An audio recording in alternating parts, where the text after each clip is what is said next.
what I love about this man is he is an impactor. He's the impact motivator. It says right there. That's He has a podcast, Impacting Life 24/7, and he lives at that statement. He is always impacting kids. He is always impacting teens. He is impacting humans all around the world, and he's been doing it to empower each and every one of you. The reason we do all of this is for you, and we're so happy you're here to absorb it. So, CL is going to do a talk about fatherhood, the responsibility of fatherhood. And once again, I am so happy he's here. I'm going to ask him to tell you a little bit about himself, even though I know he doesn't like to talk about himself. But welcome, CL. Please tell us a little about yourself, and then I'm going to leave, and you're going to get started when you're ready. Yes, ma'am. And when you leave, please be sure to help me with those slides so I don't mess it up. You know how Murphy gets in. You remember? Exactly. You remember? We had a few glitches yesterday. You remember our live call the other day, me and you? That was funny. Now that should go down in the bloopers reel for sure. That was good. We should have a bloopers reel. But you know what's great is that's the whole point of calm. Right. How do you react to those things life throws at you? Yeah, that's the truth. Yesterday we lost, Facebook dropped us yesterday. Wow. We had to start all over. But how do you react? And that's the key. How are you reacting to what life throws at you? Right. You have no control over anything but you. That's exactly right. Focus on that. Well, listen, I'm blessed to be here. I was here yesterday, and I was in and out a lot of the classes. Many of the classes that I was able to view, I took notes, and man, I'm already making augmentations in my life. I mean, the declutter class, boy, that was convicting. Boy, I felt about 2 inches tall. I said, man, I am just totally cluttered in every capacity. And me too. Layla mentioned the phone numbers in your phone, and then she showed me how to see how many contacts I have. I was like, I've got 1,500 contacts. Do I call 1,500? Do you call 1,500? Yeah. Clearly not. Those people, some of those people probably don't even have those phone numbers anymore. Exactly. Yeah. I know. I felt like, ooh, I need this class. So yes, I'm blessed to be here, and we'll probably weave a little bit of my life's testimony in, but I'm CL King, a father of 7, been married for almost 30 years, former Marine, and reside in the lovely state of North Carolina. It wasn't always like this, and so I'll kind of add that into the story. It wasn't always the beautiful house and, nice cars and loving family and all that. It really did not start out that way. So for the first 18 years, it was full of trauma. I say that I was forged in a crucible of adversity. And, but thank God a lot of the bad examples that I got actually showed me how to be a better example for my children. And fatherhood, I'm wearing my dad's shirt. I think either I bought it. I can see it. Either I bought this for myself or one of the kids bought it. I don't know. But I do know this, that I take a lot of pride in being a father. I take a lot of pride in being a dad. It's one of, outside of being a husband, it's my most solemn responsibility. So I'm looking forward to sharing what's on my heart and dedicating this day. What was your dad's name? Oh, no, wait, don't tell me. Don't. I told you. I remember now. Yeah, I remember it's 3 letters. I'm going to dedicate this training to Nat, and I'm also going to dedicate this training to Celia, who has become a super special person in my life. I mean, we don't talk every day, but when we talk, we can't shut up. And that about describes you really yeah. well. I didn't start talking till I was 3 years old, and my parents said, and now you're making up for lost time. So. All right. We're going to let you get started. Okay. Go forth, impact the world of fathers, and I'm excited to hear your conversation. All right. Thank you so much, Celia. Bye, CL. All right. So, ladies and gentlemen, I want to, like I said, I dedicate this time to my dear friend Celia and her father, Nat. I also dedicate it to my wife, Charity King, because without her, I wouldn't be in the position of being a father. I just can't do it alone.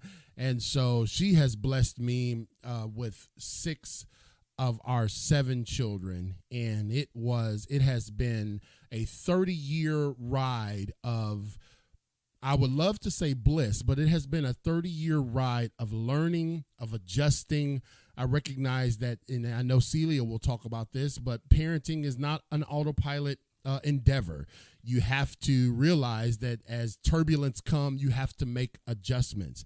But I wanted to hone in, because I'm a parent myself, but I wanted to hone in more on fatherhood. Why? Because fatherhood is the state of being a father. And I've been a father now, like I said, for 30 years, and watching the ebbs and flows of my decisions as a dad, of my decisions as a father, it really, really, really kind of spoke to me. Is that's what I want to teach about. I could teach about anything. I'm a master life coach in 5 different disciplines. I'm a Lean Six Sigma certified green belt, which I help companies with continual process improvement. I could teach on marriage. I could teach on many things. But one thing that I recognize that is a solemn position, that is a position of authenticity, like you can't fake the funk as a father, is fatherhood. I'm holding in my hand, and I'm getting used to what am I getting used to? I'm getting used to StreamYard, because I usually use Zoom, but I'm actually liking StreamYard. I'm holding in my hand a beautiful ornament that my son gave me, and it's a picture of a lion and a little lion cub. I'm holding it there. It's always in my high virtual studios here at Impacting Life 24/7. And if I'm not holding something down with it, I'm usually looking at it, just reminiscing about our moments like this. CL, can you hold that up again? Because I didn't get to the slide in time so people can see it. Okay. Please. Well, yeah, they can see it now. There you go. It's a lion with a little lion cub next to him. I know it's not the greatest. There you go. See? Little lion with a little lion cub. I was like, where did my stuff go? I said, Celia, you better quit messing with this thing, girl. And so I hold this thing in my hand all the time, whether I'm here interviewing people. I've interviewed over 300 folks from around the country and around the world on our show, or whether I'm just sitting here watching the NBA, or just thinking about my kids. I'm thinking about, man, you know what? This is kind of the essence to me of fatherhood. Not necessarily the main lion that sometimes people look at this and you think, man, he's a father of war, and he's vigilant, and he's a stallion and all of that. But no. I decided, being a former Marine, and everything we do in the Marine Corps is an acronym, I decided that I was going to help you guys understand fatherhood. See, because the biggest portion of that term is the first 6 letters. Fatherhood. You put hood on anything, and it's the state of being the first thing. Motherhood, parenthood, neighborhood, you in the hood, right? So I said, I want to give you 6. I think I got like 6 or 7 slides. I want people to know I'm a professional speaker. I don't usually do slides. I do them for trainings, but I figured some time ago that if I wasn't good enough without a slide, then I shouldn't be in this industry. But I said I wanted to at least give you some pictorial remembrances of what I'm going to teach you today, because at my core, my mission in life is to impact individuals. My mission in life is to touch one life, one day at a time. And so when we think about fatherhood, we see this lion here. It's like, Chris, can you break all this down for me? And I said, yes, I can. We'll start with the F. A father is faithful, or loyal, constant, true, devoted. Now, see, I'm gonna be able to cover both dichotomies, whether you're a father in a marriage, in a relationship, or whether you're a father and you're not with the mother. Here's what I want you to understand: that those words. Let's go back. It jumped a slide. Sorry about that. Let's go back. Loyal, constant, true, and devoted to your state of being a father. Loyal. It's important that you understand that you got to emulate, you've got to display, you've got to teach your young people what loyalty really is, and being constant, not showing up, not just showing up when the weather's good, but showing up when the weather's bad. You understand what I'm saying? It is a state of being true. Okay, with so much misinformation, disinformation, and people talking about they woke in a sleep. I don't know. I told my wife this the other day. I said, I don't have a clue. I'm not into all of that garbage. I don't have a clue what it means to be woke. I wasn't asleep. So what are you talking about? I just want to demonstrate for my children as their father what trueness is. And truth is always better than a lie. And devoted. Are you understand what I'm saying? Devoted to what your mission is in life. Listen, that moment when that child breached the fringe, fertile edge of their mother's womb, you began to take on devotion, whether you wanted to be devoted or not. You can't unbirth that child. And so it's important and it's incumbent upon you to be devoted to the cause that you have now been put in. Faithful. Father, the letter F in fatherhood stands for being faithful. And you know, there have been times, let me just be transparent with you, ladies and gentlemen. There have been times when I haven't always been loyal, constant, true, devoted. You know, I got married when I was 18, 19 years old. Started having kids at 18. I didn't have a clue. I'm a foster kid. I've been in 6 different homes in 18 years.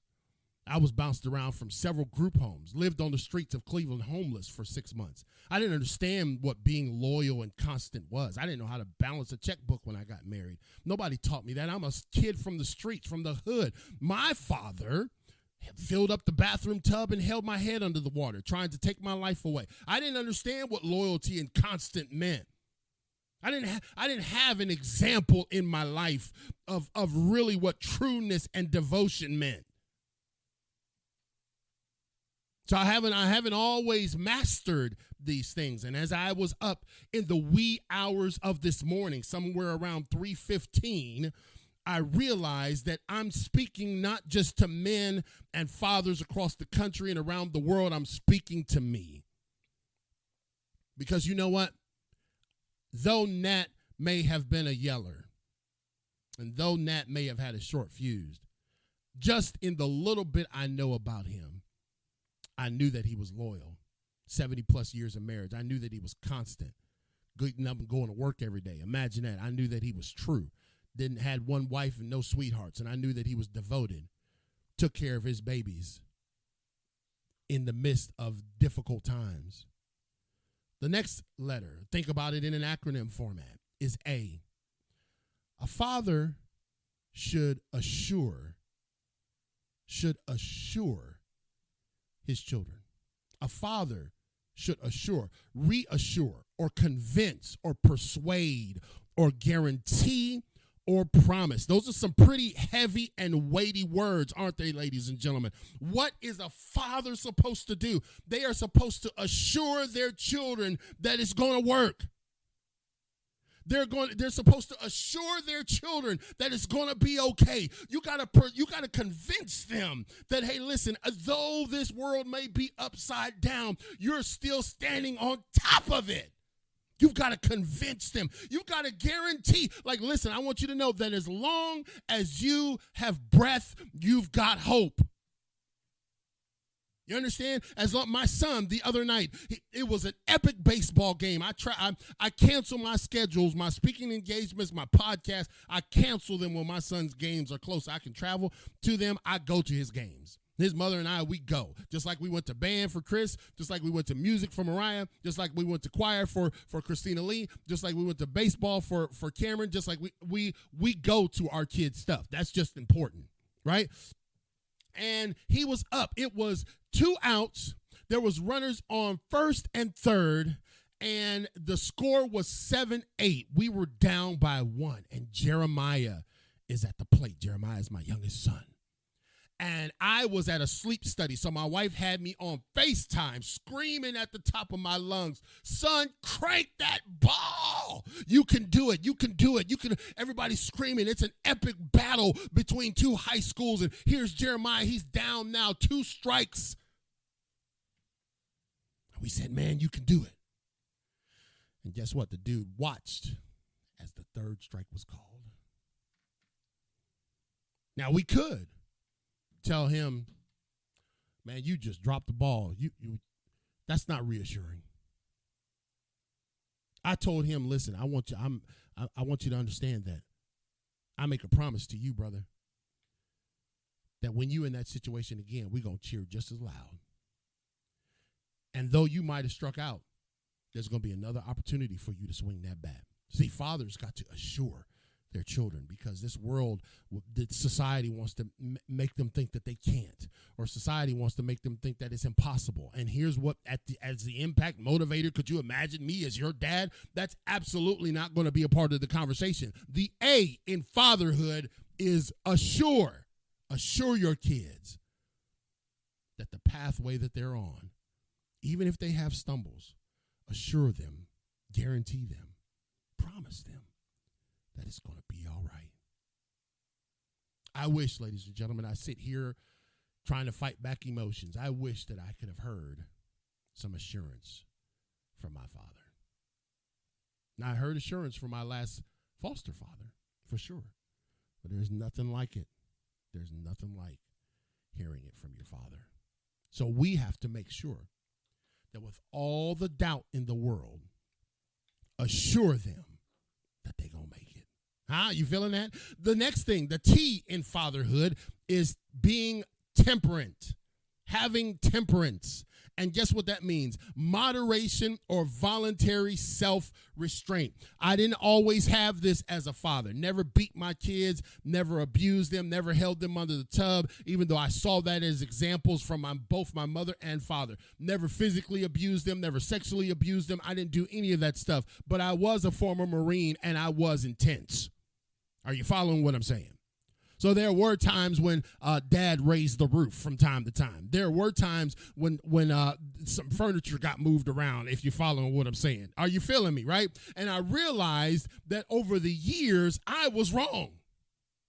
Whatever the circumstance was, it did not merit me losing my control. Whatever the situation was, it required moderation and voluntary self-restraint. Listen to me. I was raised in a generation that kids were supposed to be seen and not heard, right? You follow me? Y'all know 30, 40 years ago, that's the way it was, right? And I'm raised from a generation seeing that the dad is the king of this castle, baby, right? Yeah, you remember all of these things in your mind back when we was spinning records on record players. But now here's what I understand. Voluntary self-restraint means this. I could very well act a certain way. I could very well respond a certain way because I'm the dad, right? I could very well respond a certain way because I'm the man of this house, baby. I'm your daddy. I could respond. But temperance, the T in fatherhood, the T in father, means moderation. Don't be so extreme with your kids when they come home with a D. Don't be so extreme with your kids when they get caught up in the jam. And I've had to learn this. The sun has been moving in my life as a dad. I've realized that when I met Celia Kibler, I'm like, man, I wish I could go back now that I've met her. I wish that I could go back and undo some of these moments that I had. Voluntary self-restraint. Listen, one day I was looking in the freezer for some Reese cups. Remember, we got 6 of our 7 kids at the house. They were all stair step. You know what I mean? 8, 7, 6, 5, 4, 3, 2, right? And we did everything together, like little ducklings. We would shop in Walmart. The 2 older ones would have a cart. I'd have a cart, and then the 3 little ones would be either in the carts or walking behind us. Like it was a sight to behold, right? And I remember one time that I had a 4-pack Reese cup. And I went to look in the freezer where I had nestled that Reese cup and found it to be missing. Now, listen, my kids always used to sneak my stuff, always used to eat, you buy a box of Pop-Tarts, in 24 hours, they're all gone, and nobody knows who did it. Not me, lived in our house, right? So I'm upset, as I rightfully should be, because my chocolatey, peanut buttery Reese cups were gone. So I lined all my kids up, from the oldest to the youngest. And I said, listen, there's gonna be some penalties associated. Now, this is years ago, y'all, so just bear with me. I'm being transparent so you can give me some validity, right? I said there's gonna be some penalties to pay for somebody stealing my Reese cup. I mean, there's so many other things. There's world hunger, and then there's my Reese cup, right? And Mariah, my middle child, the anchor child, she's got even number of siblings on both sides of her. She spoke up and said, I did it. And I said, well, Mariah, everybody was gonna get a little dust up, but because you spoke up and told the truth, I think we can move on. A month or so later, I was packing the freezer as I normally did, and I needed to make some adjustments. So I pulled all of the stuff out that was in there. And lo and behold, what falls out from below the chicken quarters?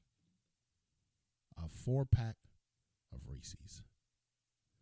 Mariah wanted to save her siblings from the wrath of Dad. And man, I called everybody back together. Mariah was willing. She didn't eat them. Nobody ate them. I just misplaced them.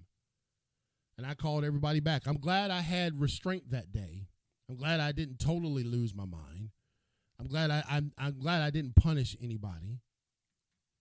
But I took that as an opportunity to teach a lesson that, hey, man, I was wrong. I should have looked better. And furthermore, thank you, Mariah, for taking one for the team. She loved her siblings so much. She was willing to go down with the ship with Daddy's Reese's. And I'm glad that in that moment, I had a little bit of moderation. I'm glad in that moment I had a little bit of self-restraint. Because it was difficult at times, because I wasn't trained by Celia Kibler on parenting. My wife and I got in this thing, and we were building the plane as we were flying it, because she didn't have a whole lot of input in terms of parenting, and her and her mom weren't close. And here I am, this kid from the hood, homeless, projects, abused, and all this resume that was negative. So really, our marriage should have failed. Our parenting and endeavors should have failed. But instead, we developed, as we went along, new rotations around the sun. I'm not going to go around the sun the same way I went around last time. I'm going to have temperance. The H, ladies and gentlemen, is a father should be a hero. Are y'all taking notes? A father should be a hero. Now watch what a hero is. It's a real person or a main fictional character who, in the face of danger, combats adversity through feats of ingenuity, courage, or strength. Let me tell you something, ladies and gentlemen. The father should be the first hero that your kids look up to. I want to be, even today, at nearly 50 years old, I want to be my kid's hero. That when adversity comes, I want to have some feats of ingenuity, courage, and strength. A father, the H in father, is hero. Listen, ladies and gentlemen, we have put entirely too much stock into people who don't put stock in us. Okay, we've put stock in Hollywood. We've put stock in movie stars. We've put stock in sports athletes. We've put stock in all of these things where our kids get let down when they see that these people are not nearly as heroic. Yeah, they may hit the game-winning jump shot, but their life doesn't reflect truly what I want my kids to live like. You understand? See, the millionaires and billionaires, that money does not build character. You know what it does? It reveals character. And so I don't want those people to be heroes in my children's eyes. I don't want them to grow up. I don't want them to grow up thinking, man, I want to be like that. And then all of a sudden they see that this person goes up on stage and knocks the crap out of somebody. I like their movies. Go to their movies. Enjoy their comedy, but they ain't your hero. You know who your hero is? The guy that's with you every single day, morning, sun up and sundown. The person that says, man, you can make it. I'm going to assure you. The person that gives you promises that they won't let you down. That's the hero. That's the hero. I want to be that guy that comes in and saves the day. I go back to Jeremiah, the youngest one, right? He wanted a new baseball glove. This brother got good taste. All my kids got really good taste, but they got expensive taste, yo. And he wants this glove. And he said, he got a little job now, you know what I mean? He's got a job. He's 17. And, I could have made him pay for this glove. The glove's like $180, $200, right? And he said, well, Dad, I'll give you half of the money, blah, blah, blah, blah, blah. And we just cash app our kids or Facebook pay them. That's how we transfer money around here now. I guess nobody has cash in the world anymore. So he told me how much it was. After I fell out my chair and resuscitated myself, I said, all right. I grumbled a little bit. Man, $180, blah, blah, blah. He thought he was going to have to come off about, 120 because Dad's so cheap. And guess what? You know what? I took it as an opportunity for me to be his hero one more time. At 17 years old, you know what I did? I slid that brother $180 right through his account. I said, go on, get your glove, brother. Go on, get your glove. Because I remember another time when I had been given a speech, 3,000 students listening to me, the C.L. King Impact Motivator, speak to over 400,000 people around the country. And I came home. Greg dropped me off. Greg is my VP of my company. You'll see him if you see CL, you see Greg. And I came in. I was getting my bags. I was tired. And here comes little 5-year-old Jeremiah running out with a glove and a ball. And I was tired, man. I give it all I got. I'm giving y'all the restrained version today so I don't scare y'all off after the National Day of Calm. I was giving it my all. My veins were popping out of my neck. I was screaming at the top of my lungs. The students were in a fevered pitch. It was crazy. And I came in, I was exhausted because I leave it all on the field. And I'm walking to the door. Here comes Jeremiah out. And it was as if time began to slowly come to a screeching halt as we passed one another at that impasse. I put my hand on the door and Jeremiah said, hey, Dad, you want to throw the ball? And it was in that moment that I could have justified being tired. Man, do you want me to throw out here with you 25 times? You're going to not catch the ball. You're going to miss it. I got to run out in the street and get it for you. But I said, nope. I put my bags right at the door and said, your hero going to throw the ball with you, brother. I don't need the coach throwing the ball with you. He ain't your hero. I'm your hero. And we need to be the first people wearing a cape to our children, to our daughters, to our sons. We need to be that one. Because you are making an impression on them whether you want to or not. Sadly, I can't say that my dad was my hero. Sadly, I can't say that. But you know what I can say? That even after all of this time, he'd be 85 years old today if he was living. He called me dumb MF,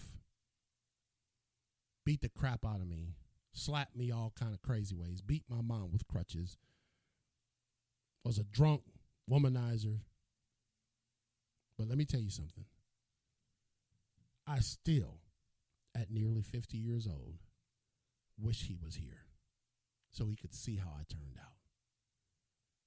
So the position of him being a hero, being my hero, like, man, you're my father. I want you to be proud. I look up to you. You can be the worst father in the world, and your kids, for some reason, they still look at you as a hero. So the next slide. Did it not load all my slides, Celia? I'm missing some of my slides. I'm missing 2 slides. That's all I got, buddy. Okay. That's all I got. That's all right. I'm looking here. It only says 5 slides. Let me share can I share my screen and show them the other ones? Oh, yeah. Okay. Yep. Let's do it that way. I don't know what happened. It's probably You're incredible because we're all on the edge of our seats for the rest of it. But I know you can talk anyway. Yeah, I got my notes, but I'm going to share the screen here and let's see if that'll work. Oh, I need to click on that and hit share screen, and maybe I'll go over here. Are you seeing it, Celia? Is that working? Yes, it is. All right, good. So there we are. We just finished up Hero. Now we're going to talk about what else a father needs to be. Let me get there. Father in the E needs to be empathetic. Father in the E needs to be empathetic. Empathetic, showing an ability to understand and share the feelings of another. You know, when I was a Marine, here's the thing that Marines didn't do. Marines didn't go to sick call, which means the medical place. Marines didn't complain about pain. Marines, you know what I mean? We're tough. We grind. We're lions, baby. You know what I'm saying? We got the mane. Marines didn't do that. And so for the first several years of me parenting, because I raised kids in the Marine Corps, that's the way I thought I was supposed to be. Don't come to me with that little whiny stuff. Oh, pick yourself up, blah, blah, blah, blah, right? And then I started seeing that calloused response in my own kids. I started seeing that calloused response in my own kids until another bell went off. Let me tell you something, ladies and gentlemen. Like I said, when you hit turbulence as a parent, you got to adjust. It is not autopilot. So I'm revealing to y'all. Y'all might not hire me as your speaker because, man, he's got so many flaws. Well, I'm glad you're flawless. But let me just tell you, on my end of the world, I realized that I needed to make some changes. I wasn't beating my kids, so I had that banner. I was trumpeting that. I wasn't sexually abusing my kids like I was, but I had that banner. I didn't do that. You know what I mean? I wasn't trying to drown my kids. I had that banner. My kids weren't malnutrition like I was. I had that banner, but I displayed no empathy to the plight that was going on in their world. It was all about me being dad, me being the hubby. And so when you come to me with an F on your report card, you just going to be on lockdown for the next 6 months. Ridiculous kind of stuff. Instead of saying, man, what's going on? What's going on with you in this class? I just don't like math. I don't like Chinese, Dad. And in those moments, in those fragile, mere mortal moments, ladies and gentlemen, it gives us a sliver of a chance to show empathy. That, man, you may not be quote unquote lining up according to the manual, but you know what? I'm going to share in the feelings with you. I'm going to share in your feelings. I started recognizing that my boys needed to see me cry.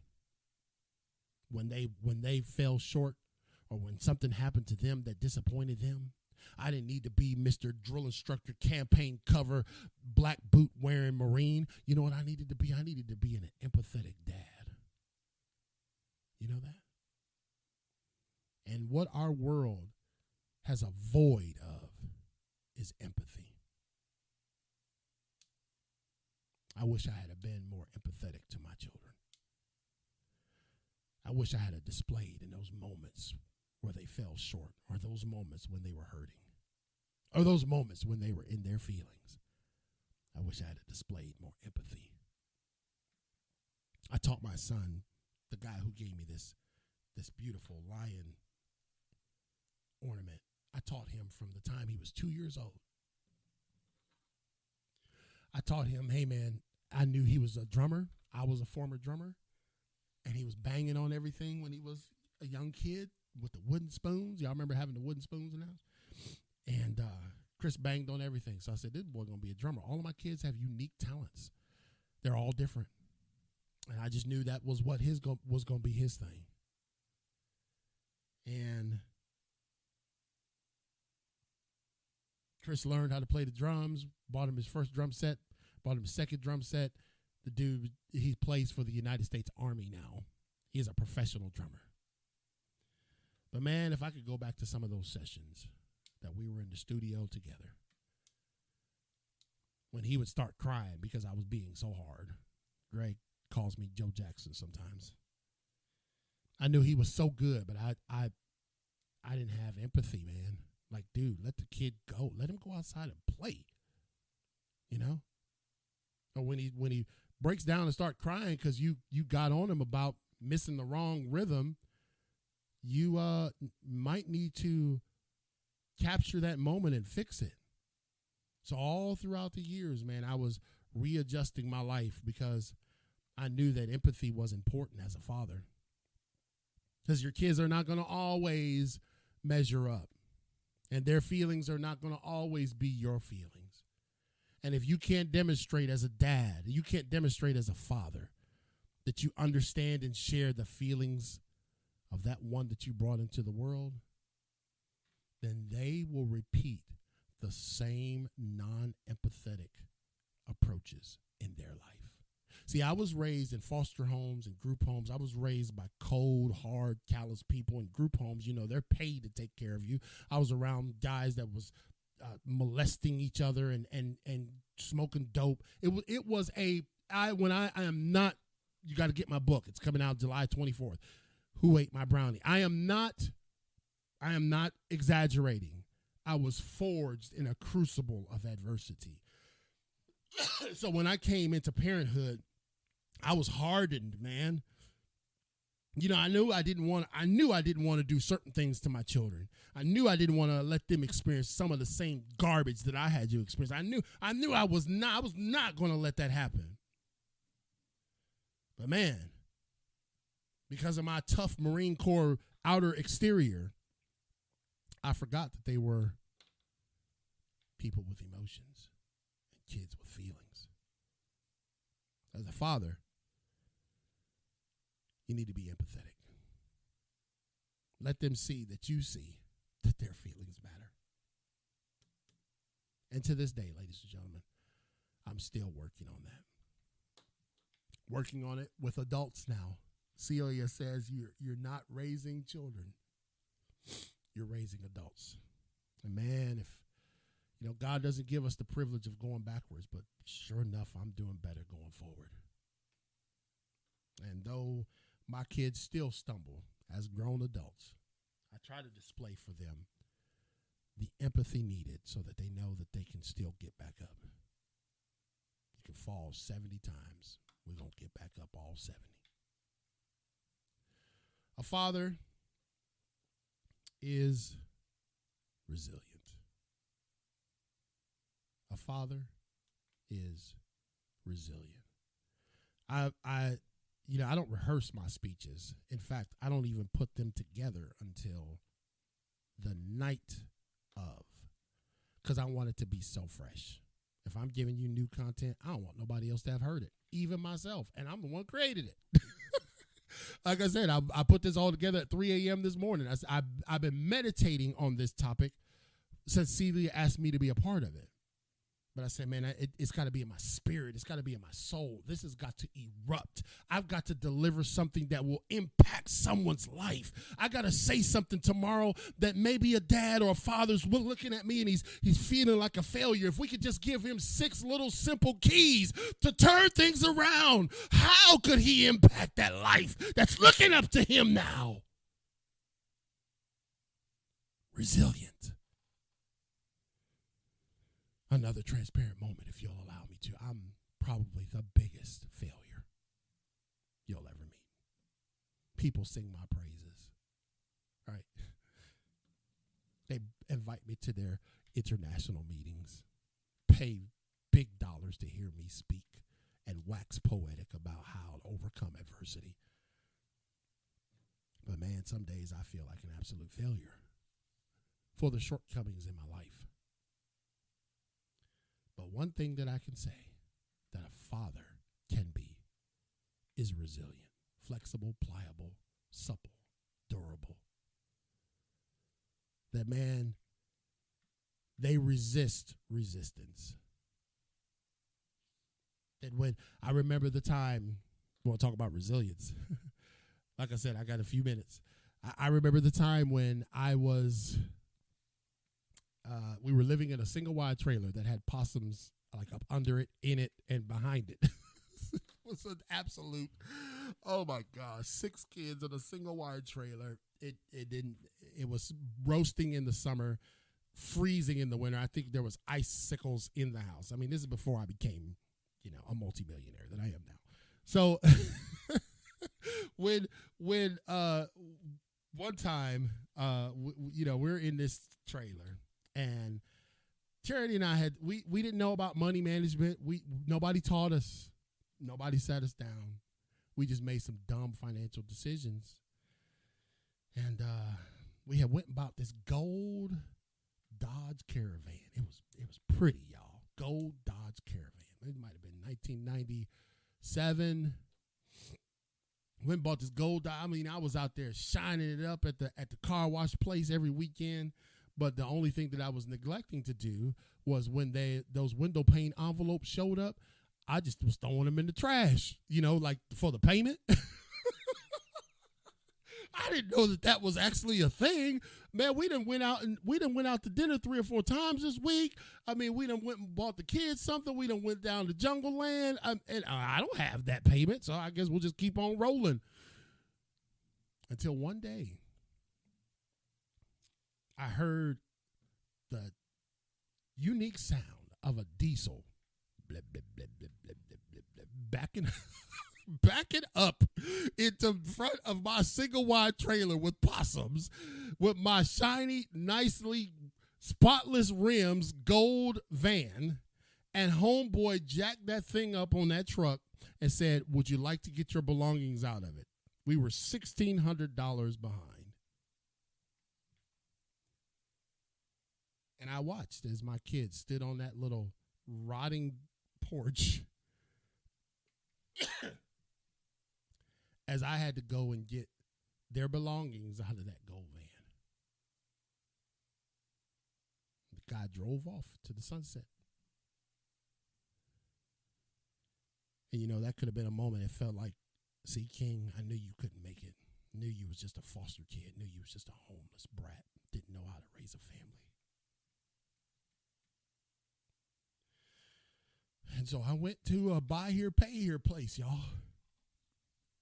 And bought some van that didn't even hardly go forward. The transmission, when we would try to go forward, that van would go. It was an absolute disaster. And I'm paying $300 something a month for that. It was so devastating. I said, man, we got to fix this. And little by little, I show my kids, hey, look, I'm still getting up and going to work. There's still going to be food on the table. We're going to find a way to get out of this. And now I buy any car on the lot I want. I don't live in a home with possums. The most animal activity I got here is my golden retriever and my cat. We've been blessed, ladies and gentlemen. But it's because I tapped into this thing called resilience. That when life throws you a fastball and you strike out, the next time you just get up to the plate and you swing harder. My kids have saw that. They witnessed it. They witnessed the struggles that I've created in my marriage and watched as my wife and I worked through them. Resilience. Because this guy and those gals, they need me to be there for them. Even now in their grown state,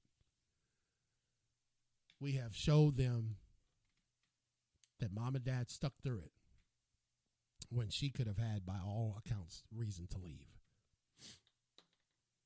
We've shown them that, hey, even though life has not been easy sometimes,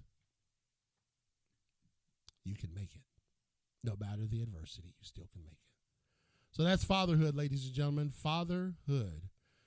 I'm thankful for this time to share. I'll stop sharing now if it'll let me.